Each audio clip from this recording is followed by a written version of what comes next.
It's been a while. Testing 1, 2. Is he right here? Down front. Welcome to Fight. How's Houston been treating you? I love Houston. I think I've been here before. I don't recall, but I believe I've been here. Like in this hotel, that is. I've been in Houston. Probably this is my third time in Houston. But yeah, this hotel feels familiar. Like even walking through, I feel like 192. It might have been here or somewhere else. Yeah. I'm just deja vu. I think was that when Rashad fought Ryan Bader? Maybe. No, DC fought Gustafson. Yeah, so same card. So, what are your thoughts? A couple days out before this rematch of yours, it's like your second straight rematch, if I remember correctly. So, thoughts on the rematch, Ed? Same thing I said in Fire Island. Just practicing patience. Just practicing patience because you don't want to get excited too quickly, if you will. So, yeah, the moments will come tomorrow at the press conference, at the weigh-ins, and at the fight night. But I'll just ride the waves. He was in here earlier, and I'm sure you've seen all his interviews. And he's Nope. maybe people have brought them up, but he's he's using words Little like, clips on Instagram. He's using words like he wasn't satisfied, like he wants to feel satisfaction in this fight, win or lose. He's happier now. He's mentally in a better place after being burnt out for so long. So, what do you make of his mindset from what you've heard or seen? I mean, there's no secret that we don't like each other, and there's no need for it. There's no need for us to like each other. But I do empathize with what he said. Who brought this up to me? I can't remember. I think I saw it on Instagram. He talked about his dark place he went to after the last time I beat him. I've been there in my own. Everyone's been there in their own personal way. So I understand. I empathize when you don't want to get up and all that stuff, and you lose motivation. So. Yeah, I'm glad he's pulled himself out of it. I'm glad he's feeling much better. He's a better man, better fighter, better all that. So, yeah, take him to the dark place again. He also said his phrasing was he had to come to grips with the title when he had it because he wasn't chasing anything. He liked the progression up the rankings, but once he got the belt, it wasn't. Maybe he lost a little bit of the chase. Have you felt that at all? Never. Even. It's news now. I just signed a new crazy deal with the UFC. And Tim, what was it, Jeff, that was asking me for the doco yesterday? It was like, how do you feel? Are you excited? And I could see it's a big deal. It's a fucking big deal. And Eugene was, ecstatic. You could see even he got emotional. Tim felt the same way. But I was kind of like, it hasn't hit me yet. Because if I was... if this was about money, if I was gonna just do this for the money and bounce, I would have done this like maybe 3 fights ago, to be honest, because I'm kind of set. I have one of the smartest men with money behind me who's helping me flip my money the smart way. But it's not about money. I love money. Don't get me wrong. I do this for the money, but it's not about money. This is about legacy. This is about martial arts. This is about learning. And yeah, I haven't lost that step. I'm still hungry. I'm 32, I'm fresh, I'm young. And I keep saying this week, I've got the training camp, I went back to the young Izzy, the kid that was just soaking everything up and just be real curious, like, how does that work? Ooh, let me try that. And I'll do it the next day and I'll be successful at it. Or if I fail, I'll try it again. So yeah, I haven't lost that step. I never did. What do you make of what the rest of the division happening right now? As the top, everyone's gunning for you. Sean Strickland just kind of threw his name into the title picture after his last performance. You got Cannonier and Brunson fighting below you. So what do you make of the rest of the division below you? I like what I see. And I hope, I don't mind doing another rematch if, Brunson does well this weekend in a crazy way. But yeah, I hope I get some new meat, some new blood, because I like fresh blood. But at the same time, I still get up for these because rematches like this, there's too much on the line for myself that I put that pressure on myself that I make sure I can't lose and he can't win.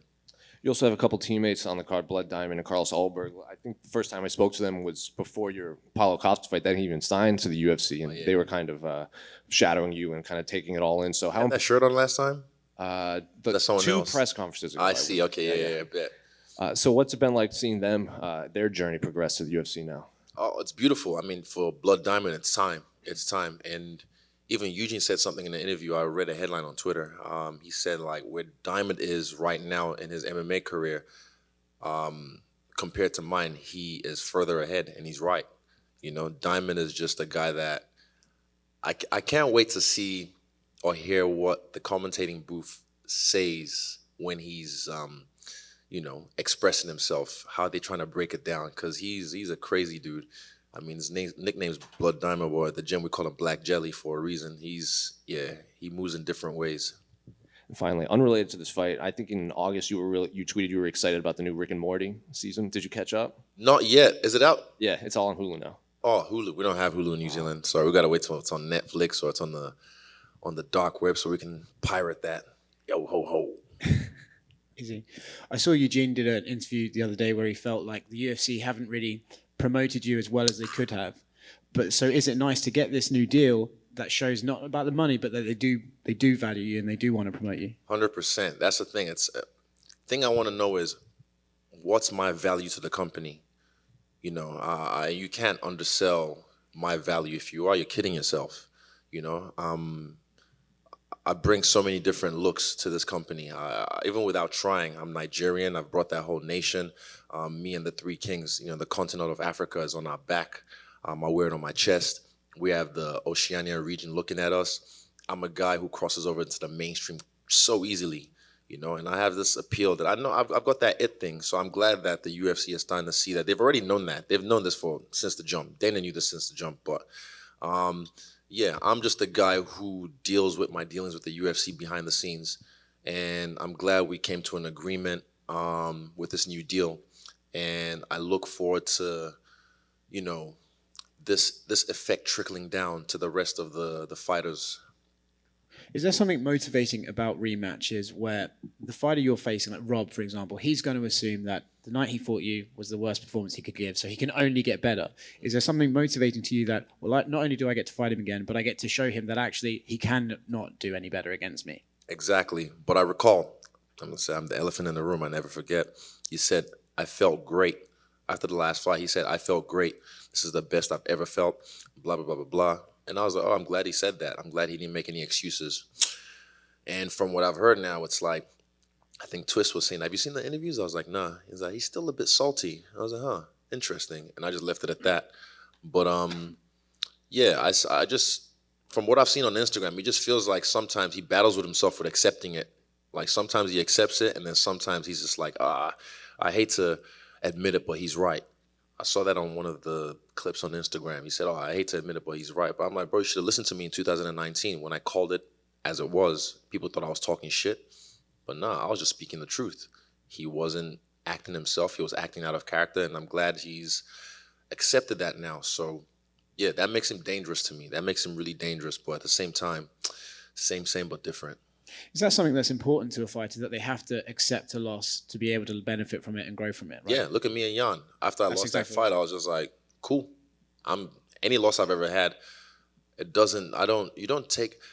not too attached to the outcome. I'm getting better at that as I get older. I'm never too attached to the outcome. Even when I fought him last time, bro, if I had lost that fight, like I would have been the laughing stock of the internet. Like, look at this guy. He thought he was so cool with all that dancing shit and he got knocked out. Fuck this guy. But nah, I put that shit on myself because I like to gamble. I'm a gambler. I like to roll the dice. You only have one life. So I put that on myself so I can exceed expectations, you know? And yeah, you just have to accept it. Like the Jan fight, when that happened, I was kind of like, oh, cool. All right, what's next? I never get attached to the outcome. It's all about the present and the journey and just being myself and being in the present. Is he over here? Do you feel like this rebuild that he's had, this reinvention, everybody's saying that he's better than he ever was, do you think that that's totally warranted? Do you feel like part of it is just because you made him look the way he did and he's just always been this good? Yeah, I think he's a good fighter. He's a good fighter. And I think he has gotten better. I'd be lying if I said he hasn't. But, you know, who was I saw on Twitter again. I have a lot of time during fight week, so I'm scrolling a lot. But I think it was Luke Thomas, yes, Morning Combat. They were saying like, pretty much we know this in MMA, we have recency bias. You know, you guys remember from the Y'all fight, oh my God, this was so boring. No, he just runs away. And I was like, oh, really? Watch this. So yeah, they just forget. You know, he's a good fighter. He's had a lot of knockouts in the past. He's gotten better, but I just don't think it warrants that kind of reaction. But I have high standards. Let's just put it that way. And then the fight between Derek and Jared, is there any sort of way that you're kind of leaning in that one? Is there someone you think will be on the other side of this for you? Nope. I just hope the best man wins and wins in an emphatic fashion. Yeah, Thanks. easy. Hey, Izzy, down here to your left. To your right. All right, yeah. Oh, shit. My right. Yeah, exactly. The other left. Rob has said in a couple of interviews that he actually has not watched the last fight at all. Has not watched it. What are your thoughts on that? That's a good question. What are my thoughts on him not watching the last fight? I'm sure his coaches have. I haven't watched it in a while. Last time I watched it would have been August during the lockdown in New Zealand. I might have posted it on my stories when I was watching it. What are my thoughts on it? Good for him. Maybe it's a psychological thing. He doesn't want to see that be replayed in his head over and over again. But I mean, there's a reason I brought my high top fade back. I have to remind him. You know, I had the low Caesar for a while for the Costa fight and the Vittori fight, but I brought the high top fade back just to remind him. So when he steps across the cage from me, deja vu. Any other things you'll do the same as the first fight? Little dance at the beginning? Everyone asked that. Does that only work because it was a surprise? That worked because of the impact of that moment, and it was just like I caught everyone off guard. That's why it had an impact. But like I said, I'm feeling like Fight Island on this fight. I remember I was feeling dark. I said that, and I was like, I just want to go in there and handle business. So I'm gonna do just that. Assassinate. You said that the new contract with the UFC is a crazy deal. Can you tell us a little bit about how crazy it is? Nope. It's I'm honestly. Between us. Who's watching? Yeah, No one's exactly. watching. Yeah. Where's my babysitter? Is he around? Nah, I can't say shit. But yeah. Look, I love the UFC. I've looked at this company and I've wanted to be in this company for so long, and I love the fact that we've gotten to this agreement finally. Side note, I just signed for this fight, this actual bout this week. So yeah, let you know how deep we went. But I'm glad we came to this agreement. I'm glad we have a good working relationship. And like I said, with everything that's happening right now, this will trickle down to the rest of the fighters. And it's only going to be great for the company. It's only going to be great for the company. But yeah, just give it time. Is that what you meant when the fight got announced? That you put Cal? I just didn't like the way, I mean, when I asked the next day, I was like, did you guys see the announcement? They're like, what announcement? No one saw the announcement. I'm like, bro, this is not how you announce a fight of this magnitude. And that was because we're doing some dealings in the back at the moment. So I just felt like the people doing that bit of the UFC dropped the ball. You make a little teaser trailer, you know, and then you have Rogan, Anik, and DC riff about it right after the trailer before the main event. That's how you. Do I have to do your job for you? I can do it on my phone. I can make it like literally. I can chop it up real quick. But yeah, so I was just like, the fuck? What kind of announcement is that? Just a little banner like, okay, that's it. No. You don't do that for a championship fight of this magnitude when it's in Texas. Everything's bigger in Texas, right? There's better ways to do that. So that was me expressing myself with a little cap emoji. Thank you. Cool. Right here, is he? In the post-fight interview of your first fight with Whittaker, you talked about how you basically saw he did exactly what you and your team thought he would. I'm just wondering, as you head into this fight a couple days from now, are you expecting a different Robert Whittaker than you fought in 2019? Yep, I am. He has matured, like he said, and I expect him to be more patient. But guess what? Sorry. Oh, every time. Sorry, guys. Sorry, not sorry. But so am I. I will be patient. I've got the belt. He wants the belt. Come get the belt.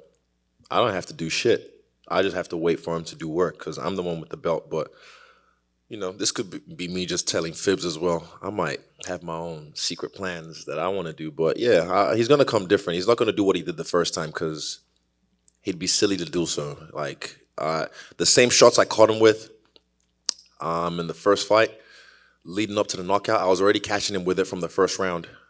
Check, right hook, all that stuff. I've been catching people with it in training. And it's like, yeah, I don't want to give too much away, but I've got 3 ways I can win this fight. The left hand has found its mark a lot in the last fights. Well, I find that's not something that's talked about a lot, but you go back and look at your last 3 finishes, I believe it is. That left hand finds its mark every time. It's right there. I mean, I'm glad you're saying all this because this is coming from when I came into the UFC, everyone was like, "Oh, he has no knockout power. He's just too skinny." But then, yeah, I'm finding ways to put people away with these lanky limbs. Yeah, but I have other ways to finish fights. This is MMA. This is why I came into this game, because I didn't want some nerd in pajamas with a blue belt to be able to beat me up as a kickboxer. So I humbled myself, and I learned the game of grappling, jiu-jitsu, wrestling, judo, sambo, all that stuff, so I can be a full-fledged, actualized fighter. Hi, Izzy, over here. Hands up? Yeah, Just so I can see. Yeah, there we go. you have one of the best nicknames in MMA, the Last Style Bender. Appreciate it. You're obviously an avatar in this state, but however, if you had to choose one element between air, water, and fire, what would This it to be and me, why?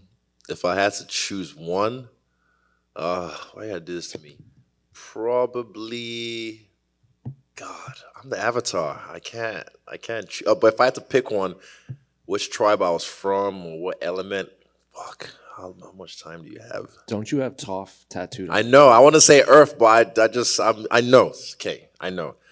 But Earth. I'm a water sign, by the way. That's my fucking retrograde, get a grade, all that stuff. But yeah, Earth. Okay, well, let's go with Earth. And then you did some voice acting work in With Baki, yeah. Would you, if they ever make Yes. another avatar, would you be interested in voice acting a character from there? Yes, 100%. This is just MMA fighting is just, one aspect of my life that I can't do forever. Eventually, you're going to hear me on Disney. You're going to hear me on Pixar. You're going to hear me probably in the Avatar series. You'll see me in a cameo and some other stuff. I was meant to be in a really big movie that was coming out, that was being filmed in last year after my last fight.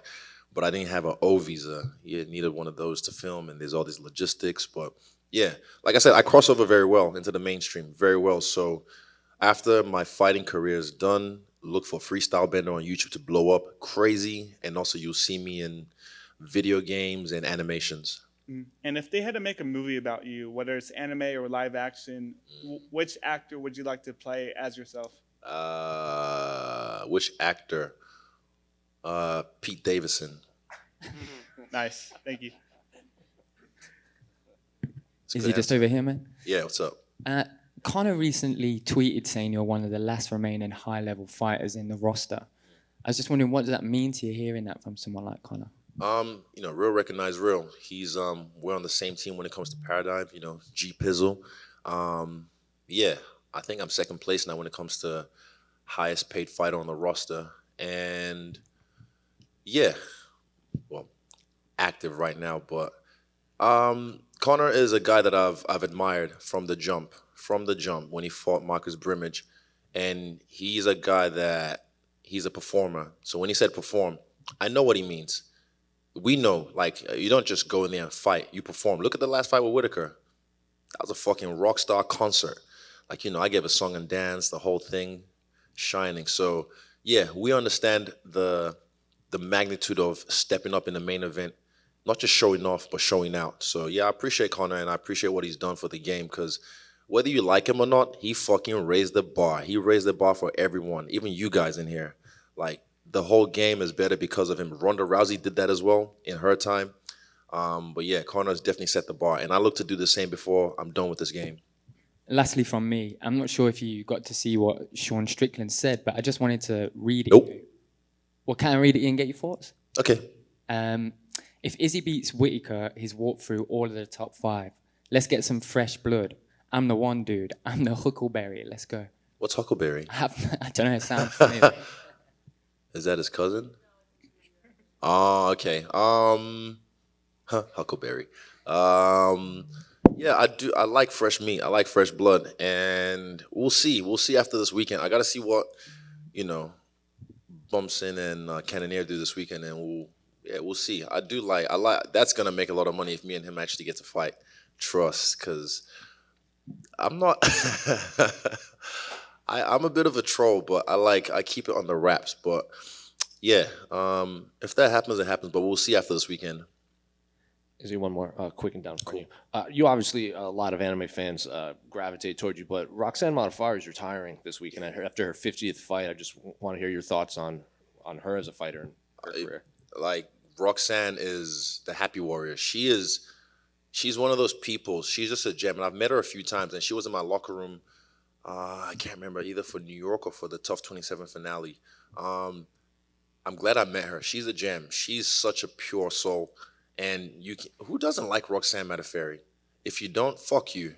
Honestly, if anyone ever says, "Oh, I don't like her," because I'm like, "Fuck you, you're an asshole," because she's such a purist of this game. She embodies the meaning of a martial artist, someone who, she's not the most athletically gifted. She's not you wouldn't say she's the, craziest athlete or craziest fighter, but as a martial artist, she is fine. She is finesse, and she does a great job at it. So, and also one thing I know is that she's one of the, I think I read this somewhere. Someone said she's one of the last of the OGs for women's MMA. One of the girls that started, in women's MMA and still doing it. Kind of like, I don't know, like a Randy Couture was, in his heyday. But yeah, she'll be missed, and I'm gonna keep up with her and her antics on Instagram.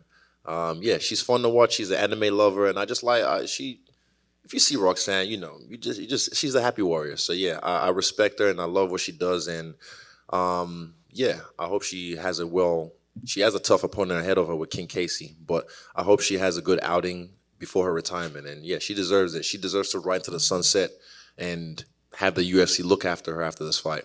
This is also her 50th fight. Could you see yourself reaching 50? Bruh, I've had over 100 fights in fighting. So, what am I right now? Probably not.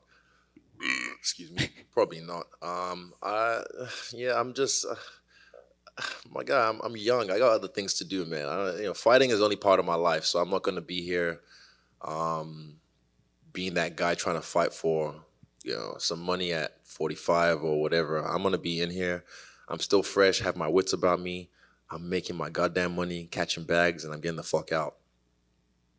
Izzy, Eugene arrived early on Tuesday morning because he wanted to spend a little bit longer in New Zealand with the border issues. What does it mean to you for the sacrifices that him and the rest of your team have made to be here? You guys don't understand, man. Like, No, I understand. oh no, you do. I'm yes, locked out. Oh, my bad. Fuck yeah.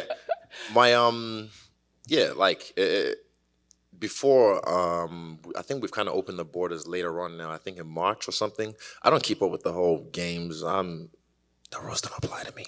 But yeah, that's how I think. It might be my ego, but whatever, fuck it. But before we left on this trip, we had no idea when we're going to come back.